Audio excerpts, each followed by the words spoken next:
Now, Shane Smith has stayed with us, and we're making no-bake bakes today. Right, what's next on the menu, chef? We have a delicious, decadent chocolate tart. Well done. Yes, Delicious. Well done. Double D.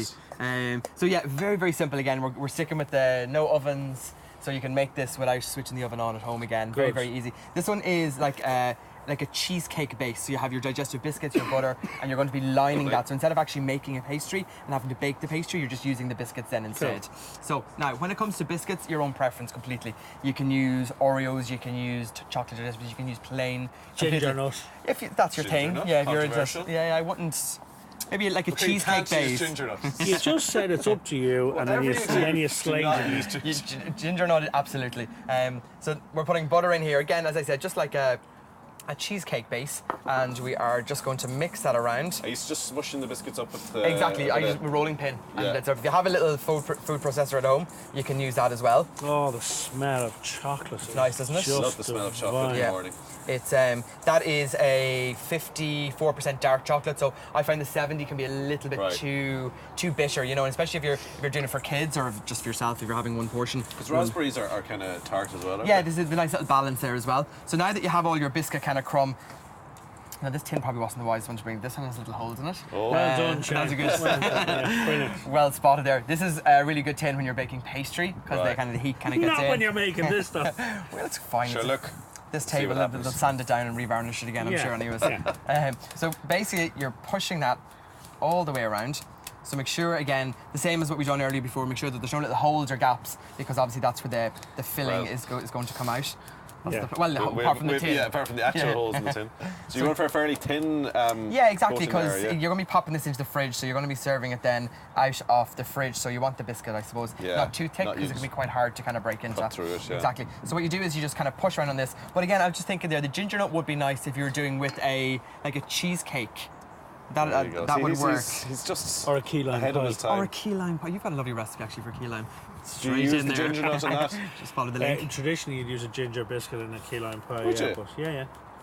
Now, But you know. There you go. Now, what am I stirring up here, chef? that is our chocolate filling. So now that we have our little tin, if you can throw that over there, Simon, Sure, if you don't yeah, mind. no problem.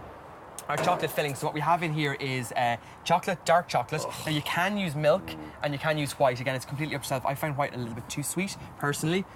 So what This we is have. your 54%. Yes, dark chocolate. So again, it's really So nice. you're making with a little bit of ganache. cream. A ganache, very, very simple. Yeah. Like if you're ever making chocolate truffles, just equal parts of chocolate and cream, heat it up like this. So what I've done here is just put it over a little pot of water and put that on. You don't want your chocolate to burn because it can burn, and when it burns, it goes grainy and it Yeah. goes quite lumpy on you. So what I generally do is put my chocolate on my cream in there, make sure this is boiling.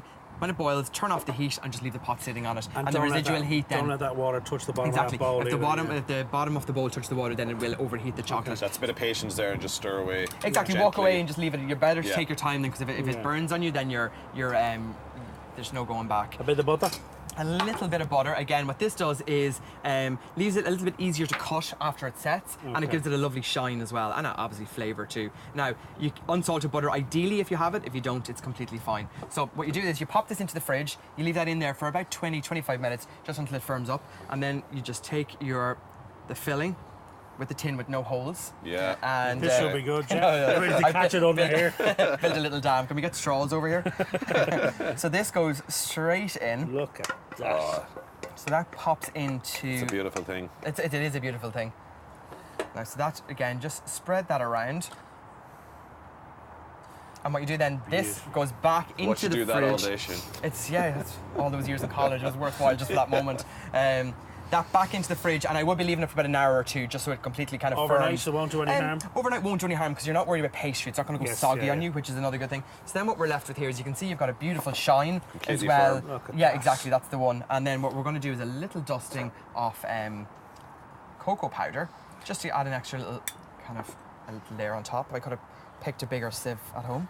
Good. And it's then the not wind. windy, And then the yeah. wind. So you don't dust the table, ladies and gents. Dust Yeah, the if you're going to table. do this al fresco, Yeah. just think about that as well. Beautiful. No, so that just Looks great, goes doesn't it? on top. And as Tommy was saying earlier, which is very true, with the raspberries, they're really nice to add that extra little bit They of work flavour. well, the raspberry and the I think dark chocolate, don't they? I used up most of my raspberries in the last lot. Who's had the That's raspberries? it's a little sad looking there. But you can load that up with loads more raspberries, with more mixed berries, with strawberries, complete yourself. What's nice as well is just a little dollop of cream on top. Lovely.